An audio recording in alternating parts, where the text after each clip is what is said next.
কেটেছে নিম্নচাপের ফাড়া, ফের হাসছে আকাশ। সকাল থেকেই দেখা মিলেছে রোদের। তবে আবহাওয়া দপ্তর জানিয়েছে জলীয় বাষ্পের কারণে আপেক্ষিক আর্দ্রতার গ্রাফ ওপরের দিকেই থাকবে, ফলে বৃষ্টি না হলে অস্বস্তি চরমে পৌঁছাবে। সকালে রোদ উঠলেও দিনভর দক্ষিণবঙ্গে আকাশ মেঘলাই থাকবে। জেলায় জেলায় বিক্ষিপ্তভাবে বজ্রবিদ্যুৎ সহ হালকা থেকে মাঝারি বৃষ্টির পূর্বাভাস রয়েছে।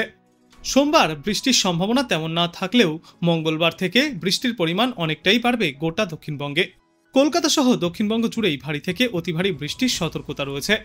এদিন কলকাতায় সর্বনিম্ন তাপমাত্রা থাকবে 26.2 ডিগ্রি সেলসিয়াস এবং সর্বোচ্চ তাপমাত্রা থাকবে 31 ডিগ্রি সেলসিয়াসের আশেপাশে।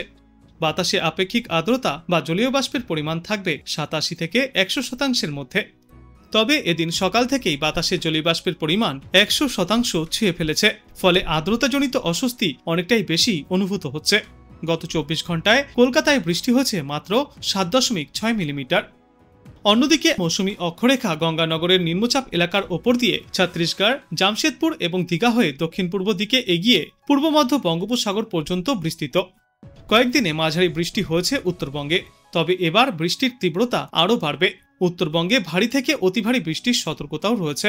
31 জুলাই অর্থাৎ বৃহস্পতিবার থেকে এই বৃষ্টির মাত্রা আরও অনেকটাই বাড়তে পারে উত্তরবঙ্গের জেলাগুলিতেও।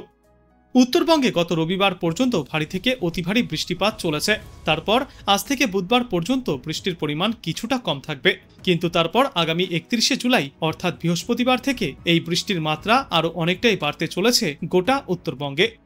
অন্যদিকে দক্ষিণবঙ্গের পুরুলিয়া, পূর্ব পশ্চিম বর্ধমান, বীরভূম, মুর্শিদাবাদ, নদিয়া এবং উত্তর 24 পরগনায় বৃষ্টির পরিমাণ কিছুটা বেশি থাকবে। আজ দুপুরের পর থেকেই ভারী বৃষ্টিপাতের সম্ভাবনা রয়েছে এই সমস্ত এলাকাগুলিতে। ভারী বৃষ্টিপাত হতে পারে দুই বর্ধমান, বীরভূম, মুর্শিদাবাদ এবং নদিয়াতে। বুধবার নদিয়া, উত্তর ও দক্ষিণ 24 পরগনা, হুগলি, পূর্ব বর্ধমান এবং বাঁকুড়াতেও ভারী বৃষ্টির সম্ভাবনা রয়েছে। আজ থেকে বুধবার পর্যন্ত দক্ষিণবঙ্গের বেশিরভাগ জেলাতেই থাকবে হলুদ সতর্কতা, আর উত্তরবঙ্গের ওপরের দিকের 5 জেলাতে আগামী বৃহস্পতিবার থেকে শনিবার পর্যন্ত জারি থাকবে কমলা সতর্কতা। আজ বাংলাদেশ আবহাওয়া দপ্তর সূত্রে জানা যাচ্ছে, উত্তর বঙ্গোপসাগর এবং তৎসংলগ্ন এলাকায় অবস্থানরত লঘুচাপটি পশ্চিম উত্তর পশ্চিম দিকে অগ্রসর হচ্ছে এবং তা ঘনীভূত হয়ে প্রথমে সুস্পষ্ট লঘুচাপ এবং পরে নিম্নচাপে পরিণত হয়ে আজ উত্তর পশ্চিম বঙ্গোপসাগর ও তৎসংলগ্ন পশ্চিমবঙ্গ, বাংলাদেশের উপকূলীয় এলাকায় অবস্থান করছে। এটি আরও পশ্চিম উত্তর পশ্চিম দিকে অগ্রসর হবে। এরপর আজ বিকাল নাগাদ পশ্চিমবঙ্গ ও বাংলাদেশের উপকূল অতিক্রম করতে পারে। মৌসুমী বায়ুর অক্ষের বর্ধিতাংশ রাজস্থান, উত্তরপ্রদেশ, বিহার, পশ্চিমবঙ্গ, নিম্নচাপের কেন্দ্রস্থল ও বাংলাদেশের দক্ষিণা অংশ হয়ে আসাম পর্যন্ত বিস্তৃত রয়েছে। মৌসুমী বায়ু বাংলাদেশের ওপর সক্রিয় এবং উত্তর বঙ্গোপসাগরে প্রবল অবস্থায় রয়েছে। আজ খুলনা, বরিশাল, চট্টগ্রাম ও সিলেট বিভাগের অধিকাংশ জায়গায় এবং রংপুর, রাজশাহী, ঢাকা ও ময়মনসিংহ বিভাগের অনেক জায়গায় অস্থায়ীভাবে দমকা হাওয়া সহ হালকা থেকে মাঝারি ধরনের বৃষ্টি অথবা বজ্র বৃষ্টিপাত হতে পারে। সেই সাথেই খুলনা, বরিশাল ও চট্টগ্রাম বিভাগের কোথাও কোথাও মাঝারি ধরনের ভারী থেকে অতি ভারী বর্ষণ চলবে। রংপুর বিভাগের ওপর দিয়ে মৃদু তাপপ্রবাহ বয়ে যাচ্ছে এবং তা প্রশমিতও হতে পারে। সারা দেশে দিন এবং রাতের তাপমাত্রা সামান্য কমবে। আগামীকাল খুলনা, বরিশাল, চট্টগ্রাম ও সিলেট বিভাগের অধিকাংশ জায়গায় এবং রংপুর, রাজশাহী, ঢাকা ও ময়মনসিংহ বিভাগের অনেক জায়গায় অস্থায়ীভাবে দমকা হাওয়া সহ হালকা থেকে মাঝারি ধরনের বৃষ্টি অথবা বজ্র বৃষ্টিপাত হতে পারে। সেই সাথেই খুলনা, বরিশাল, চট্টগ্রাম ও সিলেট বিভাগের কোথাও কোথাও মাঝারি ধরনের ভারী থেকে অতি ভারী বর্ষণ হতে পারে। সারা দেশে দিন এবং রাতের তাপমাত্রা প্রায় অপরিবর্তিতই থাকবে।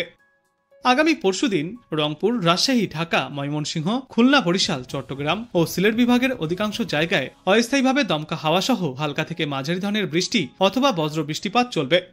সেই সাথেই সারা দেশের কোথাও কোথাও মাঝারি ধরনের ভারী থেকে অতি ভারী বর্ষণ হতে পারে। সারা দেশে দিন এবং রাতের তাপমাত্রা সামান্য কমবে। 29 জুলাই রাজশাহী, ঢাকা, খুলনা, বরিশাল ও চট্টগ্রাম বিভাগের অধিকাংশ জায়গায় এবং রংপুর, ময়মনসিংহ ও সিলেট বিভাগের অনেক জায়গায় অস্থায়ীভাবে দমকা হাওয়া সহ হালকা থেকে মাঝারি ধরনের বৃষ্টি অথবা বজ্র বৃষ্টিপাত জারি থাকবে। সেই সাথেই সারা দেশের কোথাও কোথাও মাঝারি ধরনের ভারী থেকে অতি ভারী বর্ষণ হতে পারে। সারা দেশ জুড়ে দিন এবং রাতের তাপমাত্রা প্রায় অপরিবর্তিতই থাকবে এবং এর পরবর্তী 3-5 বৃষ্টিপাতের প্রবণতা অব্যাহত থাকবে সমগ্র বাংলাদেশ জুড়ে, যার জেরে বাংলাদেশের তাপমাত্রা স্বাভাবিক বা তার নিচেই থাকবে। কিন্তু একটানা চলা এই বৃষ্টির জেরে বাংলাদেশের নদীর জলের স্তর কিছুটা বৃদ্ধি পাবে, যার জেরে নিচু এলাকাগুলিতে প্লাবনের সম্ভাবনাও রয়েছে।